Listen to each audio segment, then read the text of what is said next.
So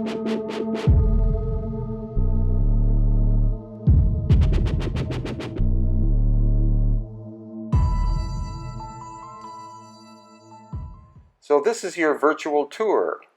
Here we are approaching what is called the Valley Temple. The Valley Temple is to the right of the Sphinx itself, and these giant blocks were cut out from what is called the Sphinx enclosure.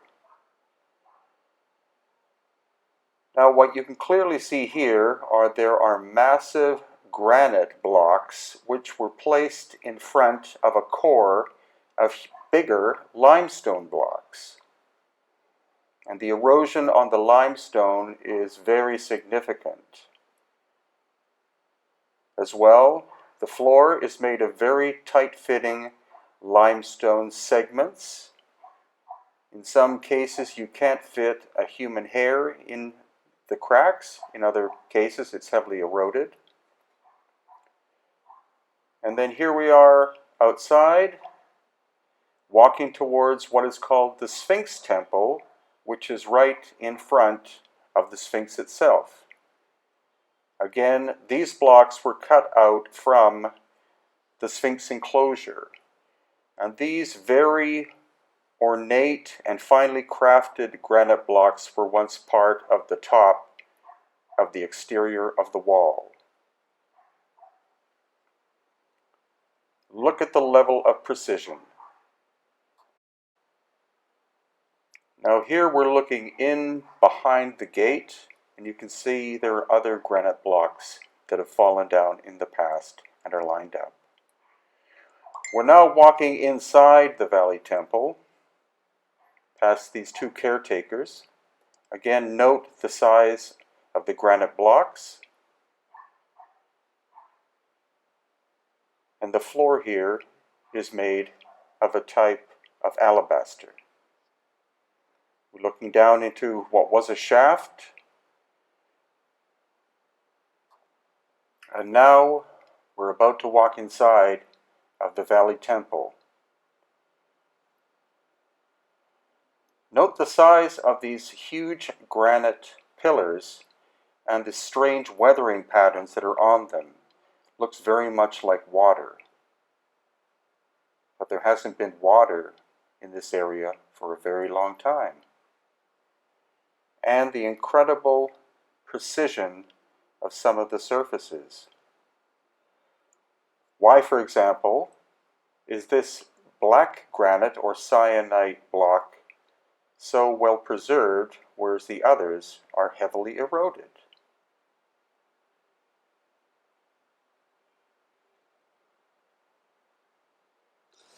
Alone, more or less, in the Valley Temple on the Giza Plateau. And clearly what you're looking at is an incredibly ancient structure. And as I've said many times, as have other authors such as Stephen Mailer, Graham Hancock, etc., this was constructed thousands of years before the dynastic Egyptians ever existed. It is truly megalithic. At the base of these pillars, you're seeing signs of water damage to granite pillars. And it hasn't rained significantly in the Giza Plateau area for at least 10,000 years. That will also explain the weathering on the Sphinx.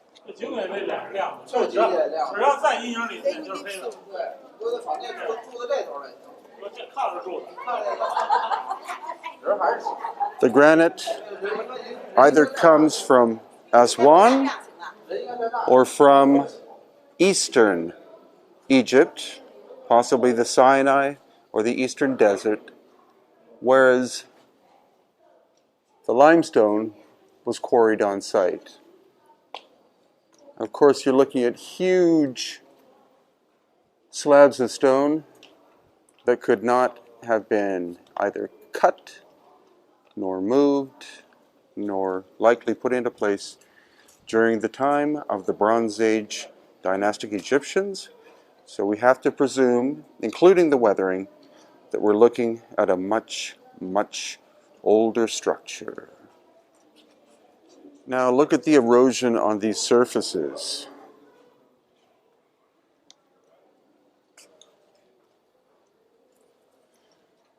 Most of the time this has been buried in sand, or buried with sand, going very high up.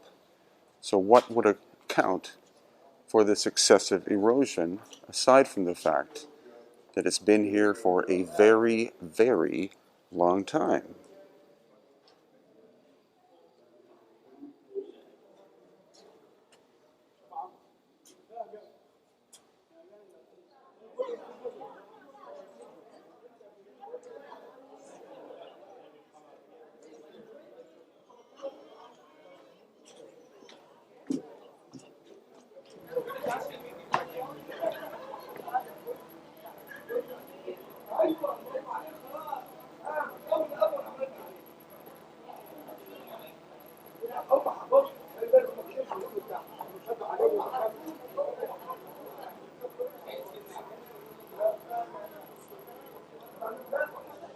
Belgium, yes?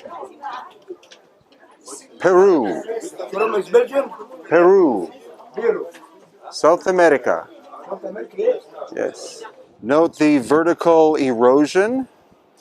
According to Robert Schoch and many other geologists, including our own Susan Moore, this could only have been achieved by huge amounts of precipitation.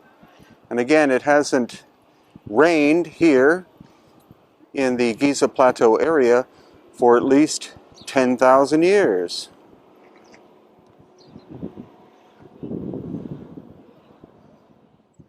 So with the amount of extreme erosion on the Sphinx, that's telling us that it, again, was carved more than 10,000 years ago, which, as I'm sure most of you know, is at least, or is about, twice as old as the time that the dynastic people have been in Egypt.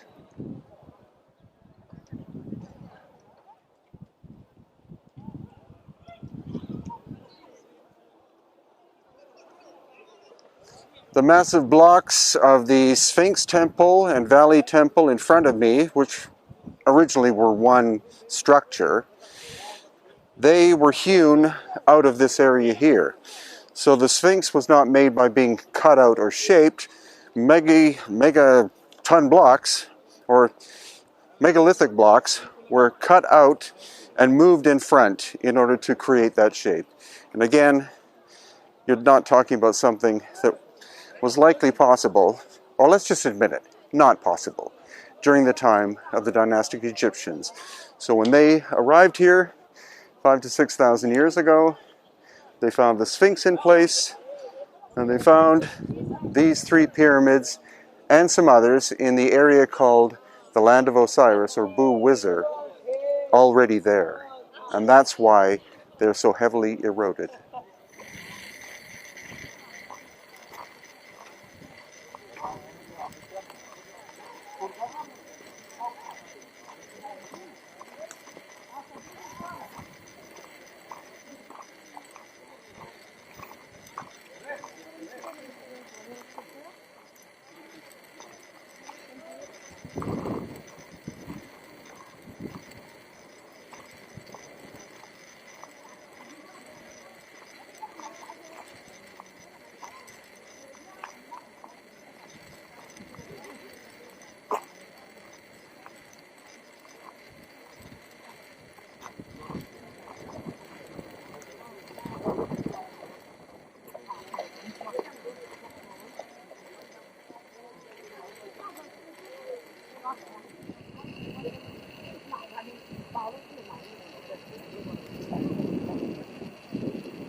We're on our way through this small town to a location you probably never heard of. It's called Abu Sir, and it's a site of great antiquity that has dynastic works as well as evidence of lost ancient high technology, which would in fact be older than any of the dynastic works.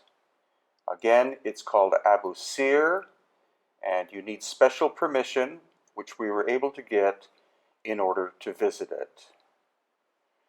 This is at Abu Sir itself. As you can see, it's been terribly decimated over the course of time, from invading armies, people simply using the ancient site as a quarry. And here you see pillars, which are made of granite. The granite itself came from Aswan, which is likely 500 miles away. And we also see evidence, and abundant evidence in this location especially, of strange drill holes in very hard stone, which again could not have been done by the dynastic Egyptians. These are tube drill holes which would have to at least be embedded with diamonds in order to achieve such size and such depth. So the mystery is, who was the culture that had technology of this level thousands of years before our time and thousands of years before the time of the dynastic Egyptians?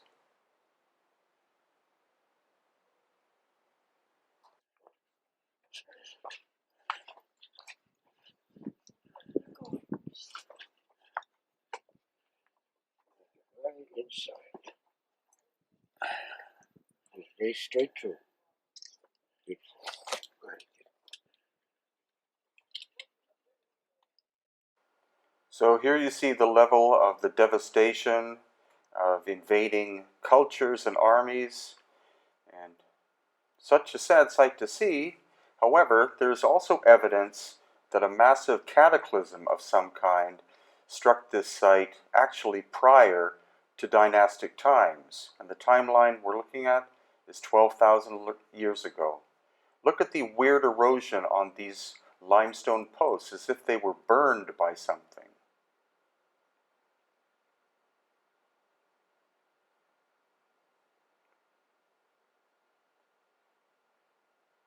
And then also these amazing granite stone boxes, one which is shattered, but the other is almost intact.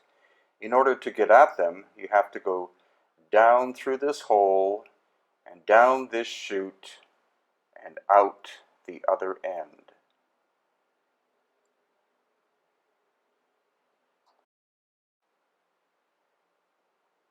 Now the crispness of the edges and the flat surfaces could not have been achieved with hand tools, so we are looking at some form of advanced technology being employed in order to shape these surfaces.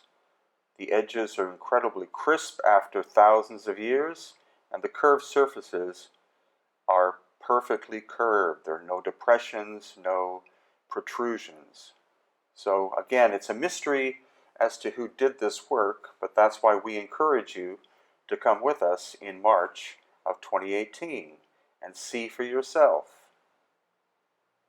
Again, we have these strange, heavily eroded surfaces.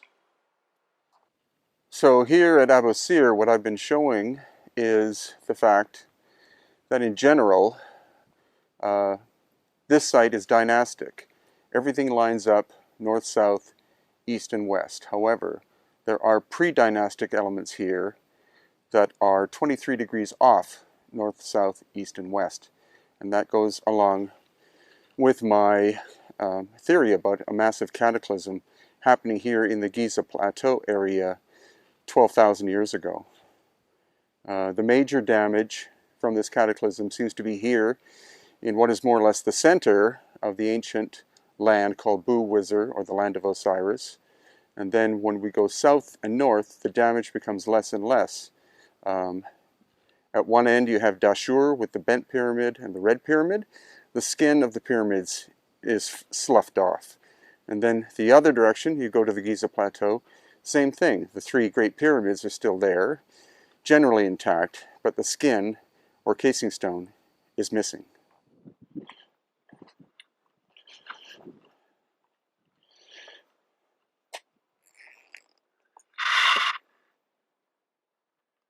Kind of seems out of place, doesn't it? Just, Yeah. Well, you see all the saw marks in this? yeah.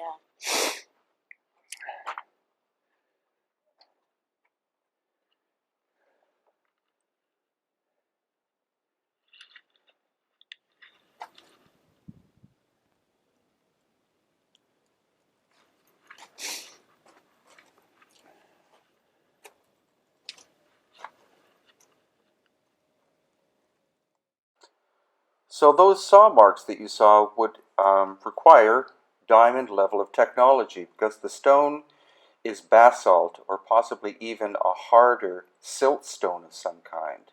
And that's not something, as you know by now, that the dynastic Egyptians had. So they clearly inherited ancient sites that appear to have been devastated by some cataclysmic activity. And that, of course, is recounted in my book, Aftershock. What we can see here is clear marking of a circular giant saw. We can see from the pattern here that it's circling, and we can see that the lines also are all continuing in a circular, not a straight line. And when we talk about if we complete this circle, it's not going to be less than 8 meters, right? Yeah. Cannot be less than 8 meters wide. It was at least 20 feet in diameter and 3/16 of an inch thick. Yeah. And it's penetrated the stone 2 millimeters per revolution, which is 500 times more efficient than what we have in the 21st century. Yeah. So again, no scenes on the walls displayed any method of cutting the stones using a saw. We only understood this from the marking of the stone on the stone itself, from the marking of the tool on the surface of the stone. Also, if we want to know how thick that tool was, we can look here from the corner and you can see part that is still curving back on the higher part here. You see that? That will tell us how thick this blade was, which was probably around 4 millimeter thick. That's huge to take this kind of machining, the heat, the scratches from circling. So we don't believe copper can be able to do this. We cannot see also the scenes, but we want to make more like experiments about this type of stone. And Another obvious question is, where does this stone come from? And according to our geologist, Susan Moore, and according to the Geology Museum in Cairo, the Eastern Desert, a deposit at least 200 kilometers away. If you enjoyed this video, please give me a thumbs up and subscribe as you look at another ancient saw mark using some level of high technology. And come with us to Egypt in March of 2018. Being there is 1,000 times more interesting than looking at this video or looking at photos of the evidence. Being there makes a huge difference.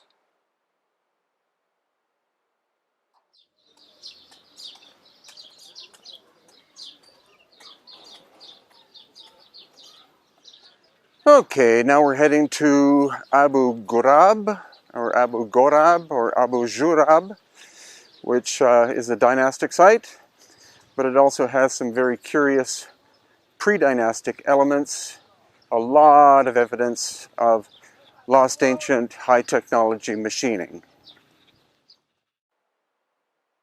So this is Abu Gorab.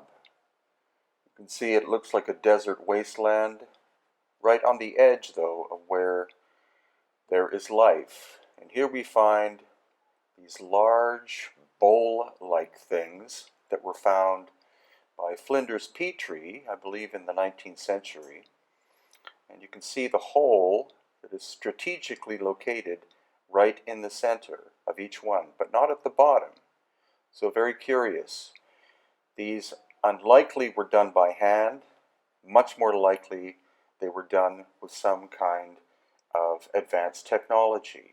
They were not found all together as you see them now, but they were lined up, possibly to be sent to the Cairo Museum, but actually never made it there.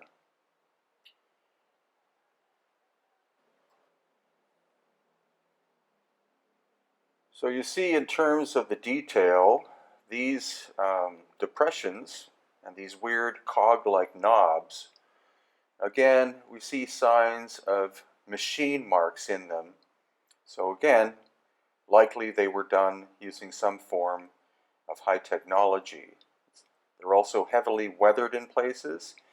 It's most probable that they were found buried underground and were lined up like this. Quite strange. And then as we turn, we see the ruins of a small pyramid that was destroyed in some strange manner. Also, there's a slight curve here where the hole enters the bowl, as if that was where liquid moved into the bowl. And then around the rim, very machine-like curve or depression, as if done by some kind of router.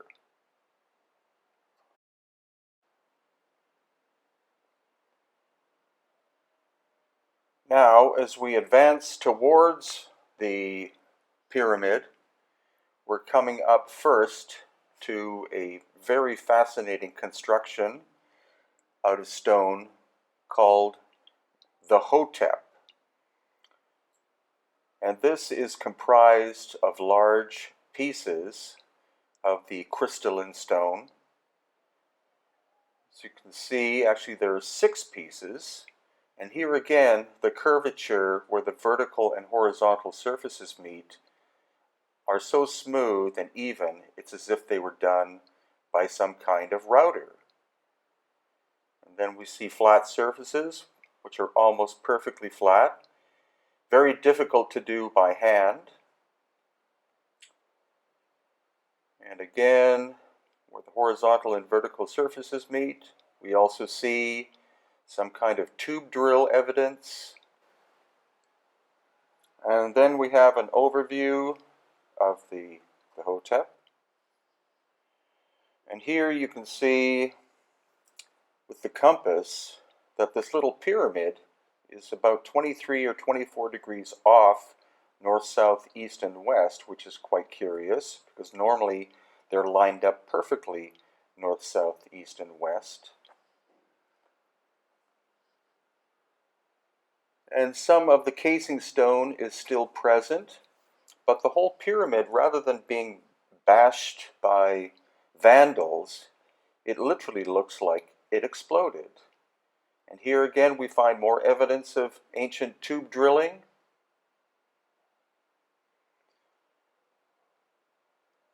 And the Hotep is comprised of 6 pieces. You can see at the bottom there that horizontal machine cutting mark.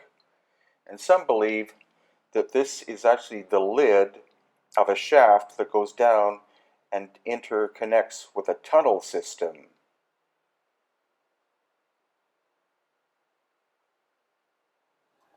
So the Hotep is made out of a stone called travertine, and it is created in places of volcanic activity with liquid water pools. According to our geologist, Susan Moore, there may not be a large enough area of travertine located in Egypt, so it may have actually been brought in from another part of the Middle East. It's in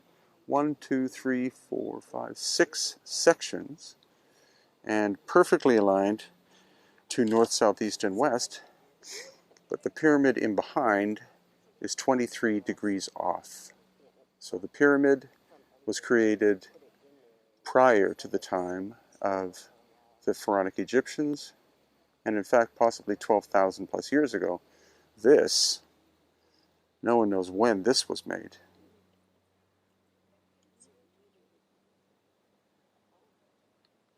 So again, like we've seen at other locations, especially in the Giza Plateau area, though they say that the pyramids are in such bad shape because they were quarried, maybe even during dynastic times, the damage looks cataclysmic, as if it was struck by something, possibly high heat, and that fits in with the theory of Dr. Robert Schoch, the geologist, that solar plasma may have actually struck specific parts of the Earth around 12,000 years ago, and that would have caused this cataclysmic damage because the core is just a mess. You would think that if it was being slowly quarried that the core would still be intact, but it does look like a high heat event just blew and cracked the entire pyramid, including the center. Luckily, some of the casing stone is still here, but of course all of the upper casing stone is gone because it would have been literally blown off. Abu Sir and Abu Gorab are not seen by tourists, and in general they are off limits. You require special permission from the Ministry of Antiquities to visit these sites. The explanation or reasoning for that is unknown, but we are here because we have permission thanks to the Kemet School located in Giza in Egypt. Check out their website at www.chematology.com. They are the only people, in my opinion, who can properly show you dynastic as well as pre-dynastic super ancient Egypt. Now, on the other side of the pyramid are these sandstone bowls that have 3 holes drilled in them. Look at the level of weathering and wear on them. They too were most likely found buried underground, and they have clearly been vandalized over the course of time. No one has a clue what these originally were used for. Egyptologists say they were bowls for sacrificial blood, but how would you drain the blood out if the hole is not in the bottom?